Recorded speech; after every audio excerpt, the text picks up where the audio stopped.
Border Gavaskar ট্রফির মাঝপথেই রবীন্দ্রচন্দ্র অশ্বিন অবসর নেন। তার হঠাৎ অবসরের ফলে ভারতীয় দলের একজন স্পিনার অলরাউন্ডার কমে যায়। সেই জায়গায় তনুষ কটিয়াকে দলে নেওয়া হয়। আর এবার তাকে দলে নেওয়ার কারণ জানালেন রোহিত শর্মা। তো কি জানালেন চলুন দেখিনি। তার আগে ভিডিওটিতে একটি লাইক আর চ্যানেলটিকে সাবস্ক্রাইব করে রাখুন। মুম্বাইয়ের স্পিনার ভারতের হয়ে এর আগে খেলেননি। হঠাৎ করে তনুষকে দলে নেওয়ায় অবাক হয়েছিলেন সবাই। রোহিত মজা করে বলেন, তনুষ এখানে 1 মাস আগে এসেছিল। কুলদীপ যাদবের ভিসা আছে বলে মনে হয় না। আমরা এমন একজনকে চাইছিলাম যে তাড়াতাড়ি দলে যোগ দিতে পারবে, আর এখানে তনুষই একমাত্র তৈরি ছিল। আর এটা মজা করে বলেছিলাম। রোহিতের সংযোজন, তনুষ অস্ট্রেলিয়ায় খেলছে, ভালো ক্রিকেটার, গত 1-2 বছরে ঘরোয়া ক্রিকেটও ভালো খেলেছে। আর আমরা সত্যি দলে একজন বাড়তি স্পিনার চাইছিলাম, কারণ সিডনিতে দুজন স্পিনার খেলানোর দরকার হতে পারে। 26 বছরের তনুষ মুম্বাইয়ের হয়ে খেললেন। বিজয় হাজারে ট্রফি খেলার প্রস্তুতি নিচ্ছিলেন তিনি, আর সেই সময়ই ভারতীয় দলে ডাক পেলেন তিনি। তনুষ যেমন বল করতে পারেন তেমনি ব্যাটও করতে পারে। ঘরোয়া ক্রিকেটে তিনি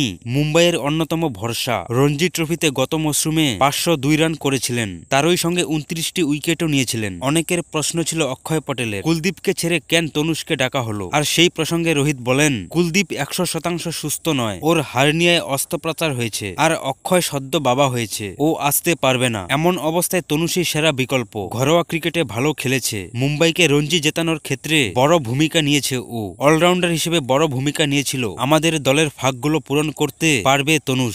ভারতের দলের হয়ে অস্ট্রেলিয়ার সফরে গিয়েছিল তনুষ, যে কারণে অস্ট্রেলিয়ার পরিবেশের সঙ্গে তাড়াতাড়ি মানিয়ে নিতে পারবেন বলে মনে করা হচ্ছে।